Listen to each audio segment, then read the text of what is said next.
Ry avy amin'ny alalan'ny mpifaliana no tsika miona toy izao indray iara-iainy ny ten'Andriamanitra ary andray ny efatra tsara zany koa sakafom-panahintsika ny amin'ny andro meny tompony antsika amin'ity anio ity. Ho aminareo ny fahasoavana sy ny fiadanana avy amin'Andriamanitra raintsika sy Jesosy Kristy Tompo. Amen. Alasinainy 4 Mey 2022 ibanjinantsika ny lohevitra hoe taridalana ny fanamasina. Andeha ry havana hidera sy ankalazan'Andriamanitra isika. Ny andro dia ny andro an'i Jehovah aho, ka nitodika an-tsinjo ahy izy ka hanandray ny fitarainako. Dia napakatra avy tao amin'ny lavaka fandringanana izy, eny tamin'ny fotaka mandrevo, ary nampitoetra ny tongotro tao ambony vatolampy izy ka nampijoro ahy. Ary nanisy fiheram-baovao teo am-bavako izy, dia fideranana an'Andriamanitsika. Maro nahita sy atahotra ary atoky an'i Jehovah. Sambara izay olona manao an'i Jehovah tokony, ka tsy mivily ho namany mpiavonavina na mpivadika ho amin'ny lainga. Amen.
hivavaka isika.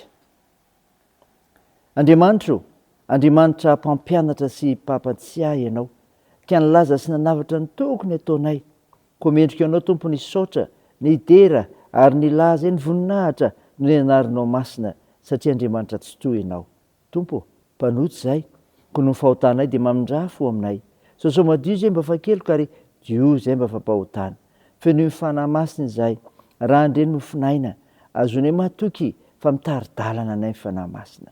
Aminaran'i Jesosy Kristy mpamonjy anay, novanay izany vavaka izany. Amen. Ry havana malala, ho aminao ny fiadanana. Dia ny fiadanana avy amin'ilay Jesosy Kristy mpamonjy antsika. Ny ofinaina ho antsika amin'ity ity ry havana malala, dia hitanao ny filazantsara araka ny Jaona. Jaona 9:20, ny 2:12 ka hatramin'ny 5:12. Mivaky toy izao aminaran'i Jesosy. Mbola manana zavatra maro lazaina aminareo aho, nefa tsy zakanareo ankehitriny.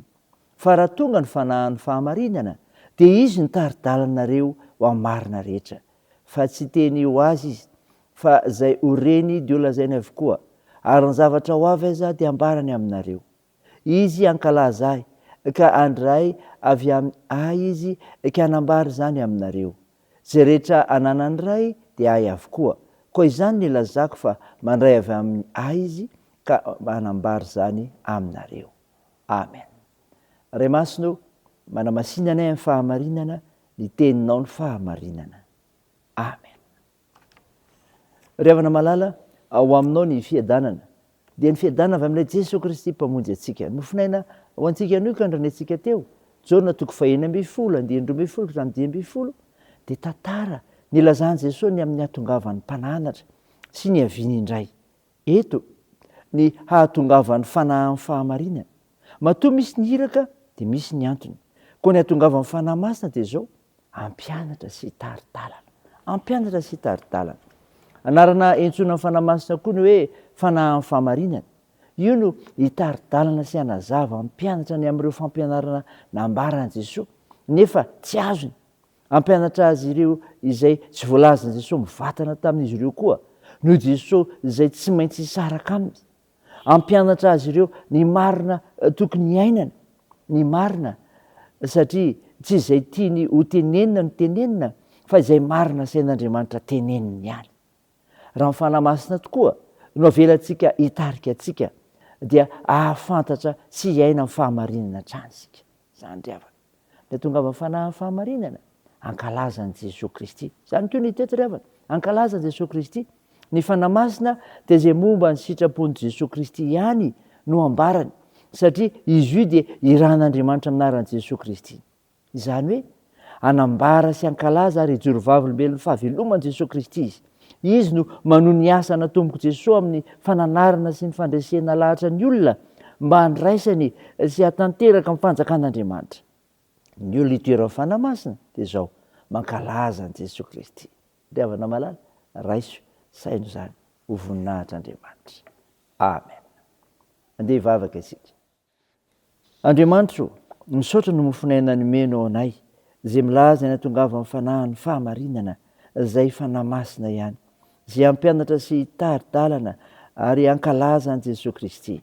Tompo, vavaka anao izay ho amin'ny firenenay, mba hitari-dalana sy ampianatra anay ny fananao masina. Tario izay Tompo, mba aizanay mandeha amin'ny sitraponao.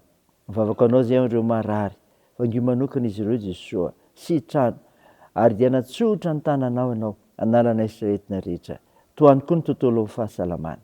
Tompo, ampinoinao ireo manamanjo, toanareo mareo zokiolona sy ireo sahirana, tsinjovo ireo ny any am-pigadrany, atao ny fihazakazanay, ny asa fivelomanay, ny fikasana, ny fianarana, ny vavakay, dia ataony aminaran'i Jesosy Kristy mpamonjy anay, nampiombona anay amin'ilay vavaka manao hoe, raha nay eo izay ny an-danitra, ho masinana anie ny anaranao, ho tonga anie ny fanjakanao, atao anie ny sitraponao, ety an-tany ho tahaka ny an-danitra.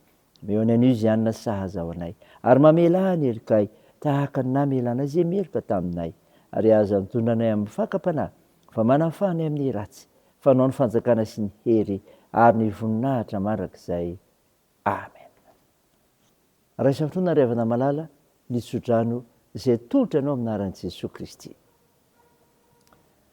Andriamanitra ny faharetana sy ny fionona ny empira hevitra anareo araka ny Kristy Jesosy, bosaina iray sy vavy iray no iranony mankalazan'Andriamanitra rain' Jesosy Kristy tompontsika hatramin'izao ndraika ho mandrakizay amen.